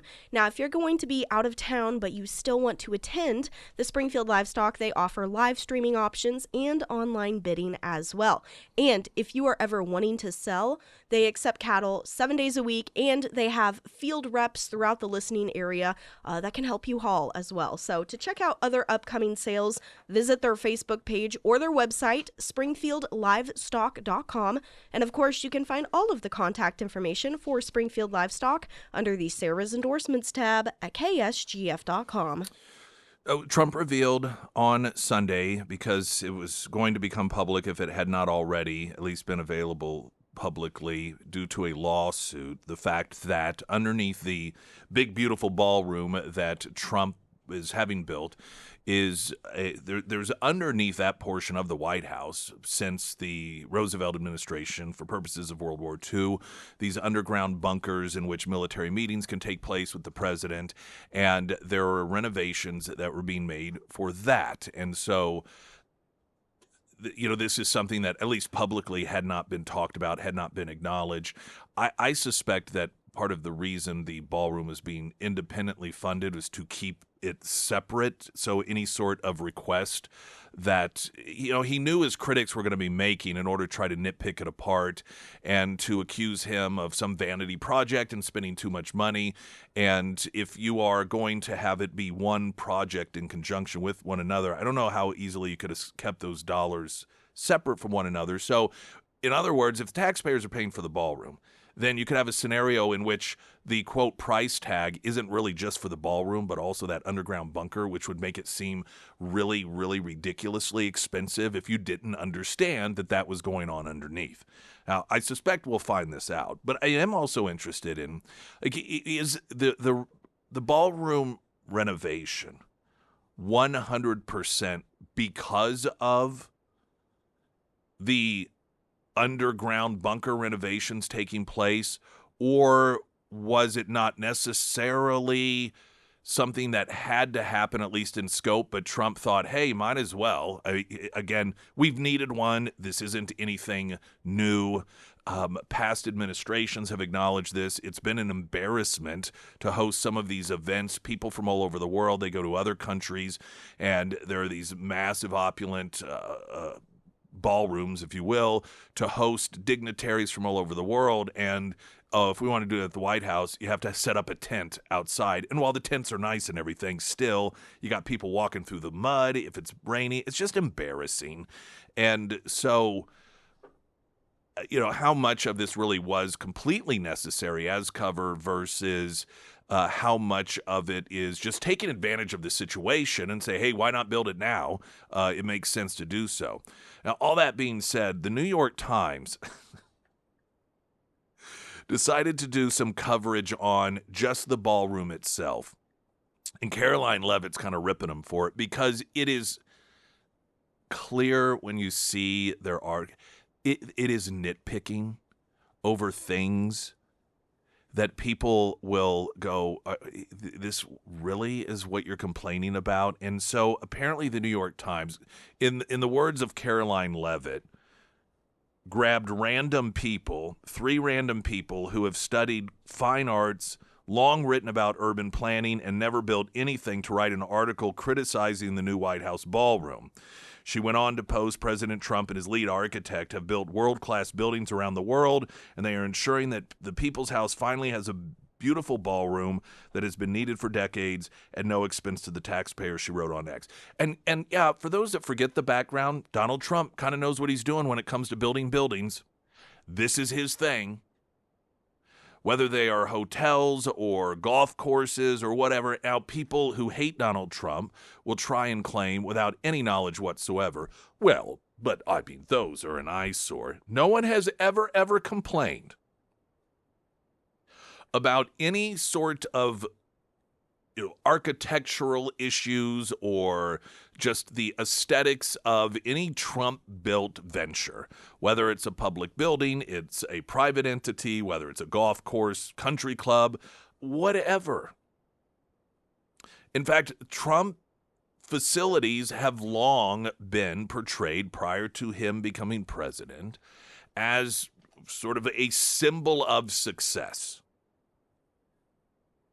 So that background makes it particularly humorous that the New York Times would find 3 random people who don't have really any actual experience in building as Trump and Trump people do in order to critique the drawings for the new facility.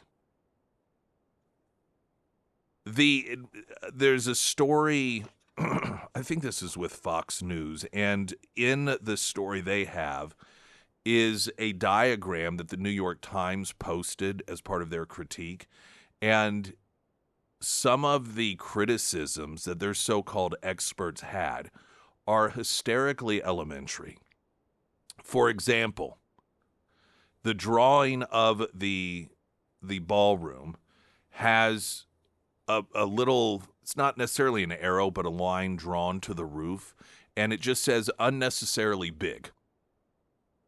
Now, visually, just looking at that, I don't know exactly what that means. If the roof is only supposed to cover half of the facility.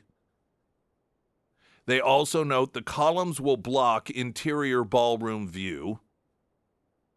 It's too tall, or at least, quote, very tall, according to their experts. There's just an arrow pointing to one random place saying there's no entrance here. It's as if they showed the drawings to a bunch of 5th graders and said, hey, find out 10 things that are wrong with this. And there really isn't anything obviously wrong with it. It doesn't look odd. It doesn't look out of place. It looks about like what you would find some sort of government building or attachment to the White House. And so you have a bunch of 5th and 6th graders that are just like, well, there's not a door there. Yeah, I think that'd be a good play. And oh, that roof looks really big. Yeah, that's something that should be changed. Design bumps existing path, ruins symmetry. Another saying grand staircase doesn't lead to the actual ballroom. It's the sort of thing that reeks of pathetic desperation to find anything that they can to criticize about this. But I tell you, how about now try this with Obama's library in Chicago? Let's do a side-by-side for the average person in terms of aesthetics and what has a more Americana presidential feel to it. The new ballroom that is under construction at the White House, or Barack Obama's monstrosity of a presidential library. Let's do that side-by-side comparison. Of course, the great Obama. He can do no wrong.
The Pyramid Roofing Company text line. I know this isn't from today, but I was re-listening to yesterday's podcast, and I still don't understand how we are constantly being told the Senate can't pass anything without 60 votes, yet they passed something with 5 votes in the middle of the night with one of Missouri's conservative senators, and they put conservative in quotes, being one of the 5 that had the power of 60. That would be Eric Schmidt. So we had this conversation yesterday with Congressman Burleson, and this occurred before Thune sent everyone home on vacation, and I believe it was 2 or 3 in the morning when the vote took place. And this is regarding the funding of Homeland Security. And as you know, there's been this big fight going on in which Democrats have said, well, we don't want to fund this stuff until we essentially take any and all immigration enforcement power away from ICE. And so this has been a sticking point. ICE and border security. And what then happened was, because the House had sent over their version, and this is where the contention has been, and so then under Thune's leadership in the Senate, they just basically sent back a version with no funding for ICE and no funding for Border Patrol. And you know, the Democrats didn't get what they wanted, but also there was no funding in there. And Mike Johnson seemed hopping mad about it. And they're like, we're just going to send this back to you guys. This is ridiculous. We're going to send back our original. And, you know, this is a you problem, not an us problem. I mean, it's an everyone problem right now, but this is a complete, total lack of any sort of meaningful leadership coming out of Thune. Well, the question, though, here is how is it that the Senate, they passed it with 5 or 6 votes, like not a 5 or 6 margin. There were only 5 or 6 senators even there to vote. And the short answer is what is referred to as a, quote, loophole in the rules. Now, I don't like the term loophole. I feel it gets misapplied oftentimes. To me, a loophole is something that was sort of an accident.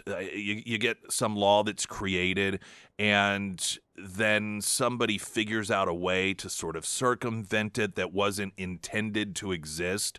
I don't believe this is an actual loophole as much as just a Senate rule that under certain circumstances, if you do it a certain way, allow you to call a vote as long as no one pushes back against it, that will then allow however many members that are there to vote as if the full Senate is there. Now, I don't know exactly why that rule exists. And I'm not sure of exactly what conditions have to be in play for it to exist. But the point that, and I'm inferring to some degree from the person who texted this in, isn't it amazing how when they want something done, they just find some way to do it? This is under Thune, the same leadership that keeps telling us, no, you just got to understand, we don't have the numbers. Got to understand, we just can't get that ID thing passed, even though 83% of Americans are for it. It's just, I don't know what to tell you. It's just impossible. Those same people that find something that to be an impossible task manage to figure out how, when there's only 5 or 6 senators there in the middle of the night, to pass something. It's about priorities.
Springfield's Talk 1041. Also streaming live, KSGF.com. You can find us on YouTube. That would be Springfield's Talk 1041. I love these benchmarks of how high the gas prices are. In order to demonstrate how terribly high they are, they have to go back and remind us that they haven't been this high since Joe Biden was president. You notice they don't give that as the marker. It's always the year, hoping you forget that that is under Democrat policies. Like, nobody likes the high gas prices. Well, I shouldn't say nobody. There may be some that benefit from it. I think it's fair to say that the administration feels as if not only is this going to be short-term, but perhaps with what eventually will be a truly stable Middle East without the fear of some psychopaths, having ultimate control over the Hormuz Strait and nuclear weapons that is a producer of oil. The elimination of that will bring the sort of stability that brings gas prices even more stable and lower than they were to begin with. I'm sure that that's the desire, and that would be, should things work out the way that the administration is planning when it comes to Iran, that would be the natural outcome. But whether one agrees with it or not, at least when you look at it, you could say, well, if it works out nicely, might have been worth it. For all the crap we spend money on because of government. I mean, you think about the billions and billions of dollars just that over the past couple of years have been revealed as just total waste of money, fraud, Somalia. And listen, I'm not saying it's wrong to be upset or it's not some sort of financial burden. It is. But if you look at it in a perspective and you say to yourself, okay, number one exporter of terrorism in the world, murdered more than 1 million Americans over the years, fully without any apology, has told us over and over again that we are priority number one to destroy.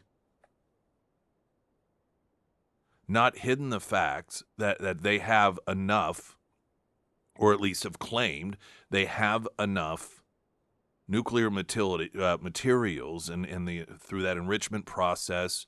Of course, we took out those facilities, but enough of the enriched product to have 10 or 11 nuclear weapons.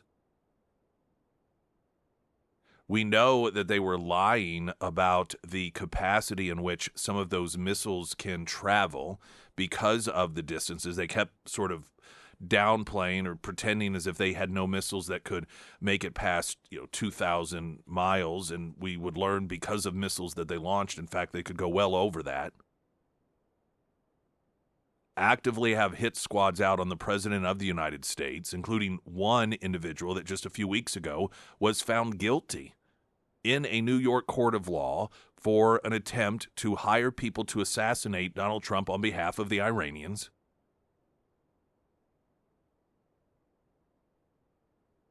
Not to mention just the fact that you're talking about the liberation of millions of people, those that have been most oppressed, women and the LGBT community.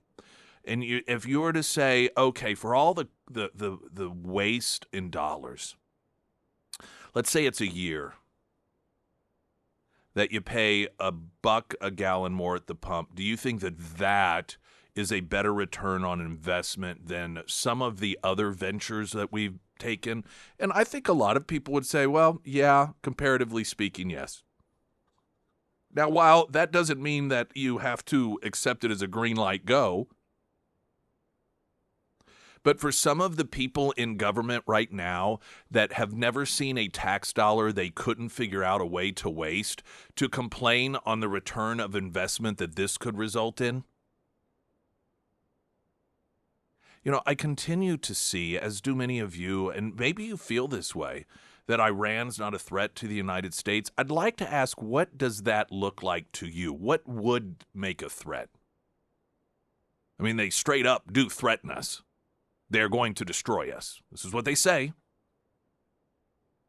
Say a lot of the same things that bin Laden was saying before he carried out on his instruction the September 11th attacks. They have the nuclear capabilities to be right there, if not there already. Like I said, they've been trying to take out Trump. They've been killing off Americans. If that to you is not a threat, what is? And I really would challenge people who have felt internally that, well, they're not really a threat, given everything that they have said and done already. If that isn't a threat, what is? Is it when the nuclear weapon is on its way? Well, no. I mean, that's well, then when? I mean, this is what separates adults from children. It's the recognition that sometimes these decisions have to be made. Now, I'm not saying you have to be an adult to make the decision, because there's a difference between being a leader and just an adult. And very few people can actually make those difficult decisions, because it's a lot easier to just say, we'll just keep our fingers crossed. That's what we've been doing. That's what we did with bin Laden. He was telling us what his plans were. Al-Qaeda was telling that in 1993 they had a go at it, the World Trade Center. We're still like, oh, well, I mean, come on.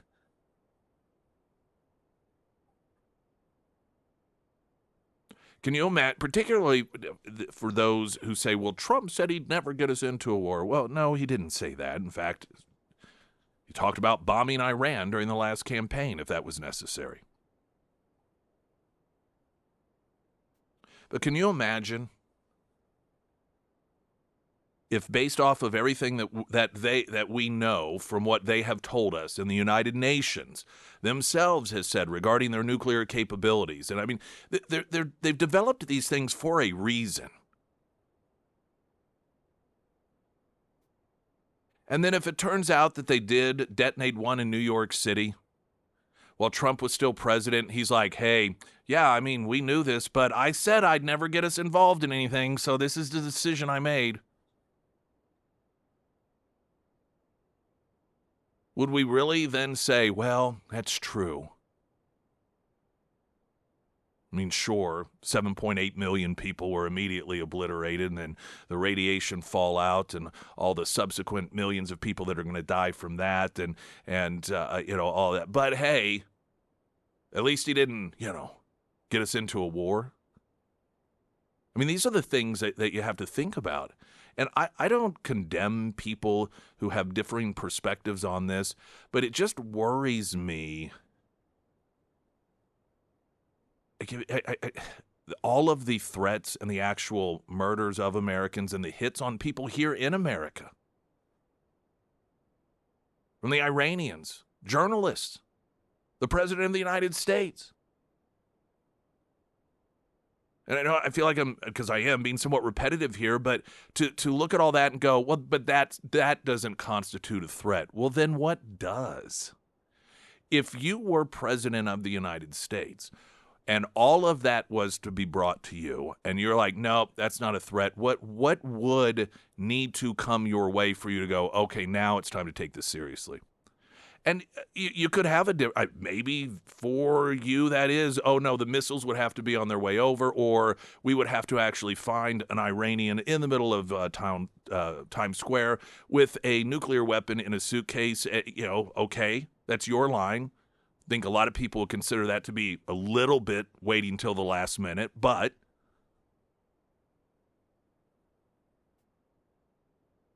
I would just like to think that before we use these blanket statements of they are no threat to us, that it is at least reasonable to expect you to figure out, well, what would you consider a threat? If you're able to criticize and identify someone else's assessment as being inaccurate, you probably ought to, in your own mind, come up with an assessment in which you would find it to be a threat.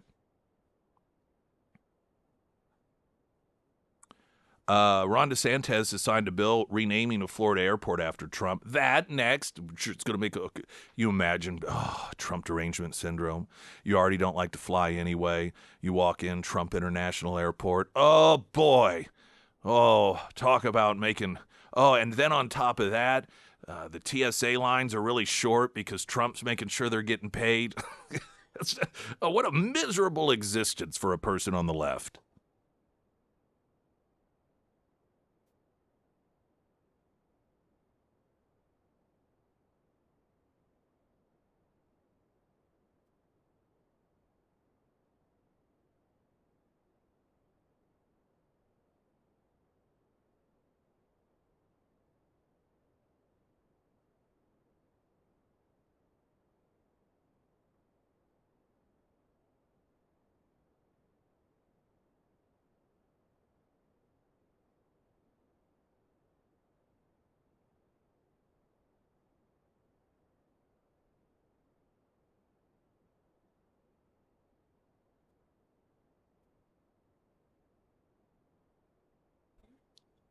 In the first alert forecast from Ozarks First, meteorologist Tom Schmidt, sponsored by St. Clair of the Ozarks Home Improvements. Today we'll see partly sunny skies. It'll be a breezy one as well with a high near 83. Tonight, scattered showers and thunderstorms mainly after 1 a.m. and then mostly cloudy with a low around 61. For your Wednesday, a 40% chance of showers throughout the day, otherwise mostly cloudy with a high near 81. And for Thursday, showers with a high near 77.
Governor Ron DeSantis has signed a bill into law that will rename Florida's Palm Beach International Airport in honor of President Donald Trump under House Bill 919, signed by the governor yesterday. The state has the power to name major commercial service airports, and it also renames the PBI airport after Trump, the Hill reported. While DeSantis signed the bill, the Federal Aviation Administration would need to approve the name change. If approved, the name change would take effect July 1st, according to the outlet. Eric Trump writing a post on X noting Palm Beach International Airport is now officially President Donald J. Trump International Airport. Proud to have played a small role in making this happen. The signing of House Bill 919 comes after the Florida House voted 81-30 to approve the bill, and the Florida Senate voted 25-11, according to NBC Miami. While Democrats such as Florida House Minority Leader Fentrice Driscoll expressed that Republicans had decided to prioritize wasting $5 million in taxpayer money on the renaming of the airport, Florida State Senator Debbie Mayfield said it was an honor to present the bill to rename the airport after Trump. According to the outlet, quote, "It's an honor for me to present this bill to rename Palm Beach International Airport after the first Florida resident to be elected president of the United States." Again, I love how you can find these moments. Democrats suddenly are concerned with wasting money. Like $9 billion in Minnesota alone going to Somali fraudsters is nothing to worry about. In fact, you're racist if you question it, but a mere $5 million, comparatively speaking, to rename an airport, somehow they're fiscal hawks suddenly. Now, I don't like naming buildings after people who are still in government. To me, these are the things that you wait until they're gone, maybe even dead, to be honest, in the past, and then you name. But I don't know. I don't think there's anything wrong with it, and this perhaps is just one of those human nature things that kind of seems like the way it used to be, and so that's what I'm comfortable with, which in and of itself is not necessarily rational. But you know, what I fear is going to end up happening in our country is because of Trump derangement syndrome. The moment anyone has the authority, or even if they don't have the authority, but just are able to remove Trump's name from stuff, then they're going to remove it. And then it'll go back, or it'll be put under someone else's name. And then we're just going to end up constantly changing the names of buildings and streets because Democrats won't leave it alone. And they already have gone to great lengths to remove the names of historical figures, our founding fathers. I suspect they won't be satisfied until every living and dead person that isn't in full compliance with their belief system is wiped off of every building. Their names can't be spoken in public. I mean, they already work to force this compliance, you know, with the average person in this country, and the demanding of showing allegiance by way of protesting to the left, and so they're not that far away from doing this stuff. Like I said, they've done it already. I mean, if they have no trouble removing the names of George Washington and Andrew Jackson off of buildings, they will have a great deal of glee, I can only imagine, in removing Trump's name off of buildings. Even if they're not legally able to do it, they'll just do it anyway. This is how, of course, they operate. There is this horrific story in Canada that is one of literally tens of thousands, and according to some estimates, over 100,000. And it's regarding a program called MAID, M-A-I-D, Medical Assistance in Dying. And much like abortion with Democrats in the United States, what was pitched to people as safe and extremely rare is becoming kind of the go-to when it's convenient for government. And what people in Canada are learning is that when they need a lot of medical care, or perhaps they've hit a certain age limit in which financially they're seen as a draw on the system, offering up that euthanasia is becoming much more prevalent than it was once upon a time. And this doesn't get a tremendous amount of attention, one, because of the way that Canada censors news and broadcasting, and so it isn't as easy to get a lot of focus on. And the media there is run by the left anyhow, and so they're obviously very sympathetic to just eliminating people that are a cost on the system, all in the name of compassion. But this one 82-year-old gal had gone to social media and posted just a quick 60-second explanation of what she, as an otherwise perfectly healthy person, ended up dealing with, as so many other Canadians have, while going into the hospital in her situation because her back hurt. I am 84 years old. And a year ago, an amazing thing happened. When I got out of bed one morning, I was suddenly in excruciating pain, so much so that my daughter came running in from another room. She called an ambulance. Off I went to the Vancouver General Hospital, and I was approached by a young lady doctor whose very first words out of her mouth is, "We would like to offer you MAID." I was taken aback. That was the last thing on my mind. I just wanted to find out why I was in pain. I did not want to die. And I was a month in hospital, came home and recuperated nicely enough that I could take some trips. Off I went last year to Cuba, before the problems today in Cuba. And then just recently, I have been to Mexico and Guatemala. So my recovery has been amazing. And there was no need for MAID to even be suggested. We've had glimpses of this in the United States, and Obama tipped his hand while trying to sell what Democrats claimed was going to be the answer to all things wonderful, medically speaking, with Obamacare. And there was a woman who recounted during a town hall the story about her mother and a transplant. It's some sort of surgery that her mother was able to get at her age, though she feared if government started getting involved, someone like her would be considered a drain on the system, and then she would just instead be eliminated, as they do in Canada now. And Obama explained, well, essentially at some point, the decision may be made just to give them a little pill that puts them at ease until the time comes for them to just go away. And he gave just a bit of a glimpse into the future of what this country is going to be dealing with should we continue down the path of government, quote, providing free universal health care, because that involves deciding when you don't get it anymore. And it involves when you will just be eliminated from the planet. And in Canada, much like, again, Democrats with abortion in this country, it started off as something that, we just rarely, rare exceptions, safe and rare was the mantra, to where now it's just recreational purposes that they support abortion and brag about it as if it is some sort of badge of honor to kill your own children. And in Canada, killing off citizens to save a buck is what is presented as responsible government-run health care. For all of you people that think this is the road to compassion.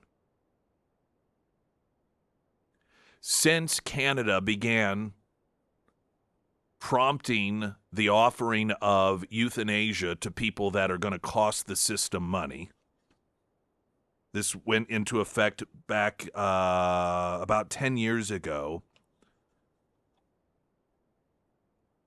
The numbers are estimated to be as high as over 100,000 people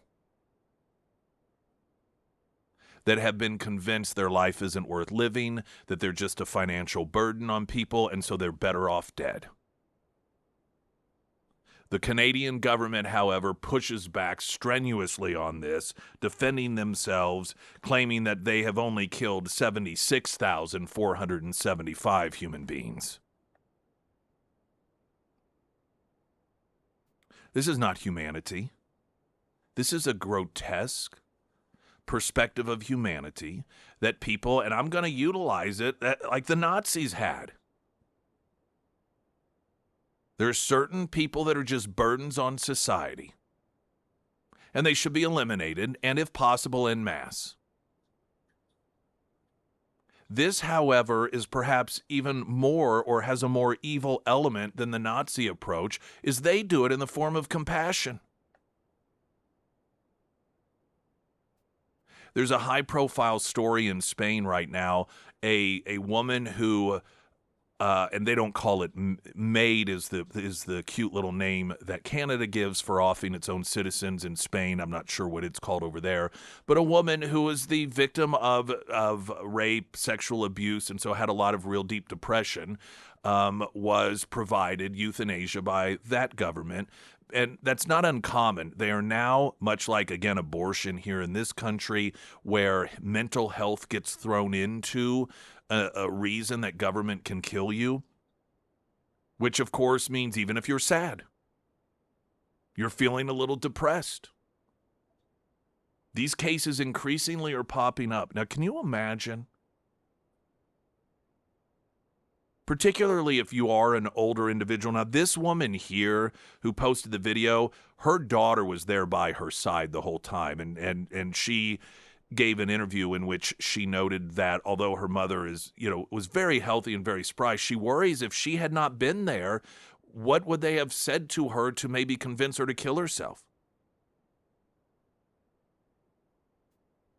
People who are of a certain age oftentimes worry that they are a burden. They oftentimes will find themselves to be a bit sad and feel as if they might be, quote, better off dead. Because they don't want to be a burden to their children. They don't want to be a burden to their grandchildren. Can you imagine having that mindset and instead, when you reach out for help, instead of being lifted up, instead of being told how much your family loves you and cares about you, and every moment that they have left with you is one that they're going to treasure. And yeah, these are hard times, but this is what family does. Family takes care of one another, and instead being told, well, we do have this program for people like you. You're probably right. And your family, of course, they're not going to want to tell you. They'd feel guilty if they encourage you to do it. What do you think that does to a person of that mindset? These people that promote this stuff, they are sick human beings. And the most evil part about it, again, is masquerading it somehow as compassion.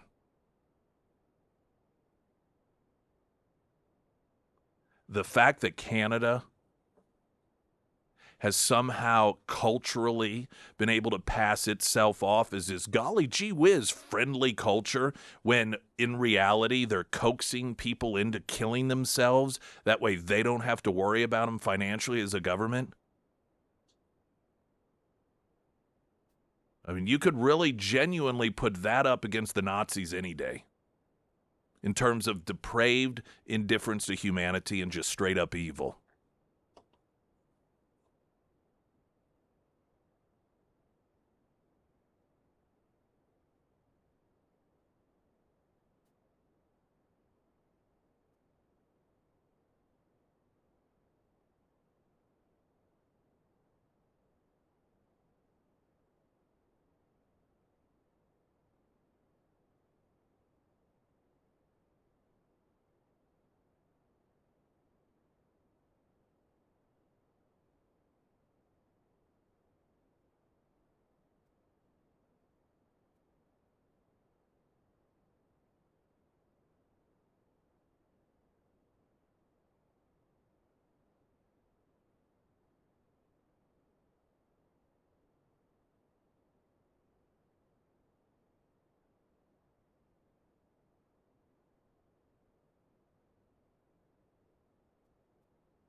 Springfield's Talk 1041, the first alert forecast from Ozarks First meteorologist Tom Schmidt, sponsored by J&S Automotive. Today we'll see partly sunny skies with a high near 83. Tonight, scattered showers and thunderstorms mainly after 1 a.m. and then mostly cloudy with a low around 61. For your Wednesday, a 40% chance of showers throughout the day, otherwise mostly cloudy with a high near 81. And for Thursday, showers with a high near 77. And Foreman Mechanical Heating and Air, it's really warming up out there, and if your AC is struggling to keep up, make sure to reach out to Russell before things go from bad to worse.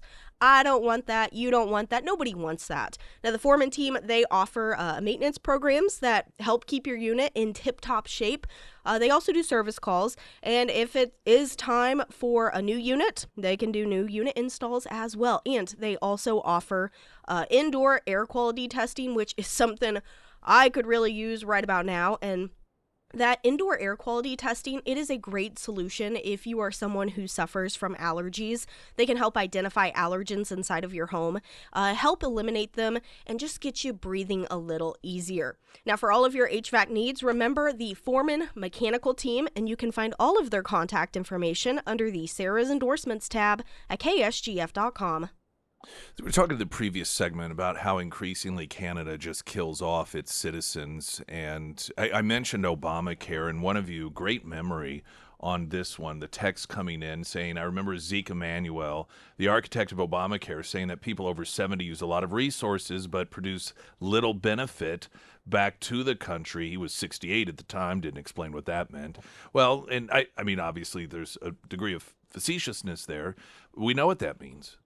And this is one of the grave dangers of allowing government to run healthcare as they decide who gets it and who doesn't get it. And one of the things Dr. Oz noted out in California was this massive spike in people being sent to hospice care without any explanation. And the concern was, which would make sense given we know how it is government eventually operates on people's lives, that they were just taking people increasingly that they no longer wanted to give, or spend resources on, sending them to hospice care, because once you go into hospice care, then if government, Medicaid, Medicare covering you, and you're in hospice, you are written off as you're all but already dead, and so treatments are no longer available to you. So in order to save money, it is believed that out in California, they are taking people who could have their lives extended or perhaps even saved by life-saving measures, but that costs too much money. They're trying to do budgeting, so they just shift them off to hospice care so that they slowly die. In Canada, they came up with the MAID program several years ago, of which they, by their own count, have killed off over 75,000 citizens. Sometimes this is the first offering they get. There's a woman who's 82 years old. She has a video posted in which she went in because she hurt her back, and the first thing they did was offer to euthanize her. Because the fix was costly. Now, she's perfectly fine now, travels around the world. This is sick. And we have got to quit allowing people on the left who masquerade themselves as compassionate doing this stuff.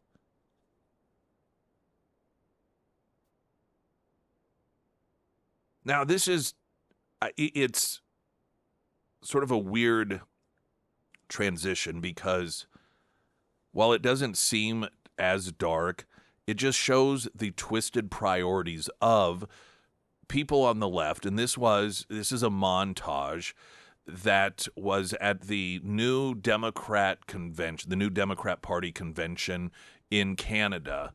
And much like conventions here, they get together, they debate the issues, talk about platforms and so forth, and just listen to how it is that these people present themselves in terms of what really truly is prioritized to them. There's a point of privilege on microphone 1, then we'll go to microphone 3. Go ahead, delegate. Yes. Hello. I was standing here with my gender equity card before you called on the previous speaker. That's my point of privilege that I would like to raise. I will explain the speaking order, which is fixed, that I cannot amend, which is the pro-con rotation. You can move yourself up a line that you're standing in. I am pro, and I was. We went. You went pro. Con, we went pro-con. Pro. And my plan was to go con. The speaker at con mic 3 also has a speaking card. Yesterday, this card was used in an inappropriate manner. And while I understand in Ontario, we know this is equity, even if this was also used inappropriate in terms of gender. I want everyone to be mindful that these cards for individuals like myself who identify as a Black woman have no value outside of this space. Are you on this resolution? Yes. Microphone 2, please. Canada cannot and will not be part of the legacy of blood that was built in Iraq, in Palestine, and now in Iran. This is a no question debate. I call this question, Madam and Chairs. Thank you. Your point's quite well made, Speaker. I'll again thank delegates not to call me Madam Chair or Madame la Présidente. I'm a non-binary person. My pronouns are they, them, and their. Chair is sufficient. Insanity. Total and complete insanity. There's something eerie. The visuals of it, these people reduced down to color-coded cards. That in their minds, in this societal structure at this convention, defines their value and worth. Oh, I have a green gender card. I'm sorry, you didn't call my I don't even know how it's supposed to work, but evidently they, the different people in different categories, and then based off of that is how speakers were prioritized. And that, of course, becomes their top priority. These people are nuts. Now I feel like this story folds into it as well. There was the Air Canada accident that occurred recently in which you had the pilots lose their lives and a number of other people were injured. So in the immediate aftermath, the CEO of Air Canada, Michael Rousseau, gave a press conference, and it was obviously pre-prepared and just it was about 4 minutes long, and in it he expressed the deepest sorrow for everyone affected in the crash at the LaGuardia airport, which killed both pilots, hospitalized 41 others. And it was pretty standard. Prayers are with, that sort of thing.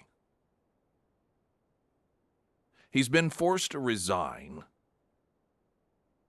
because the only French words he spoke during his condolences were bonjour at the beginning and merci at the end. Because that was the focus of outrage. His comments had fueled a PR crisis for the airline that eventually pressured them to have him step down. This was after there was a vote, some governmental vote in order to have him removed. And so he's eventually, they couldn't get past this because this is what rises to the level of outrage in Canada. Think about the priorities of these people, of that culture. And don't get me wrong, I'm not saying our priorities are straight here either. We have some problems. But when you have a country that will demand the CEO of an airline step down who's done nothing wrong other than when he gave a press conference offering condolences to pilots who lost their lives in an air that he didn't use enough French words. But that same culture that has outrage at that is perfectly fine. Shuffling old people into euthanasia because they become too much of a financial burden. This whole presentation that Canadians have been getting away with for some time is, just the golly gee whiz friendly and everything's great up here. Talk about learning real dark secrets. Canada, increasingly, when you learn about their priorities and their twisted sense of morality, increasingly become the storyline of that neighbor, that it's, the wonderful family, the mom and dad, and they're always smiling, and the two kids, and then it turns out something extremely dark is going on within the household, something very, very demonic. And it becomes the storyline for, some sort of horror film. That's what Canada is beginning to appear to be. Masquerading as that friendly neighbor that would always just, stand out in the driveway and drink a cold beer with you and offer to pick up your paper while you're on vacation, and it turns out they have a crap ton of bodies buried in their basement. Springfield's Talk 104.1, I'm Nick Reed.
Sarah Myers, everyone. Thank you. The Pyramid Roofing Company. I got a text message from a door knocker over the weekend.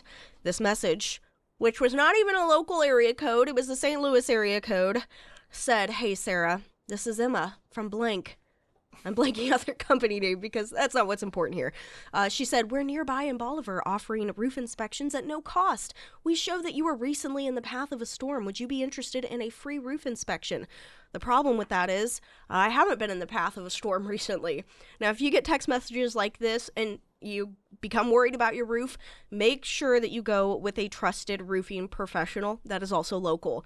A lot of these door knockers, they will pop up, they'll do crummy work, and then they disappear when you need them.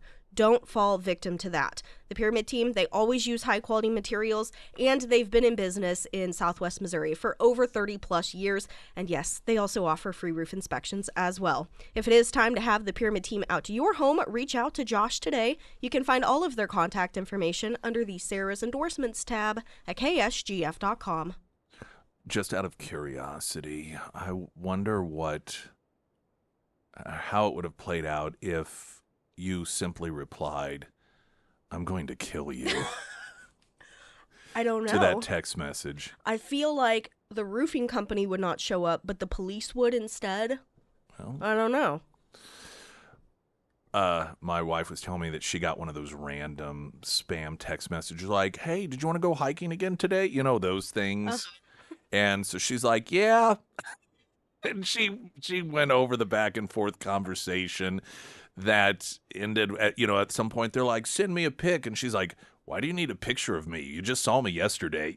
Just really, and eventually they stopped the conversation. But weirdos. Want to go hiking? Sure. Let's go do that right now. Right now. All right.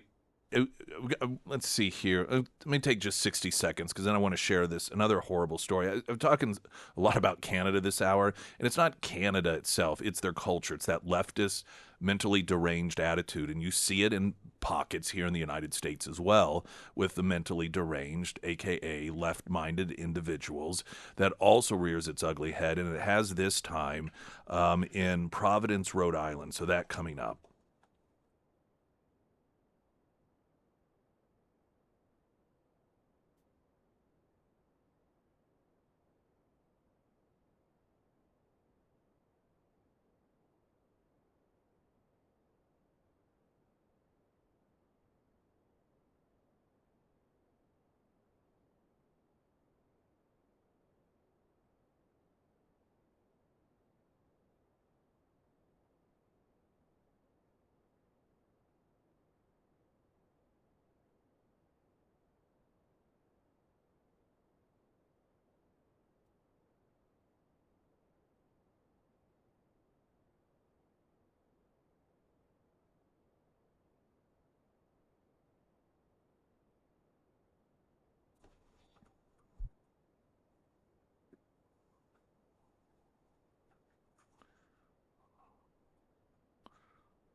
You may remember the horrific story, and it faded away because I believe it was just days or a couple weeks before the assassination of Charlie Kirk. The Irina Zarutska, she was on public transportation in, I think it was South Carolina, and just randomly, needlessly murdered. It was a horrible thing. And so up in Rhode Island, there was a mural that was underway honoring her. It was just a mural of her by an artist by the name of Ian Gardreau. And it was on the side of some LGBTQ club or something. It's pretty big, like a 2-3 story building. Well, apparently someone somewhere found out that some of it was funded by, at least partially, a donation made by Elon Musk. So that means that can't happen.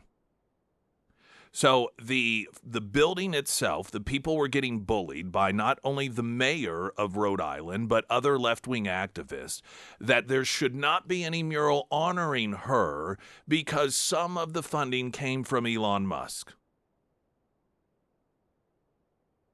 Claiming that, well, we need to instead unite. What can be more united than that? See, people on the left, they don't want unification. They want elimination. Nothing says unified more than people across the political spectrum all coming together, funding and agreeing to honor a person who was needlessly murdered. That is unity. When you say we won't have that, that is division. And again, it demonstrates the priorities of the mind of a person on the left. Glenn Beck's coming up next. I'm Nick Reed.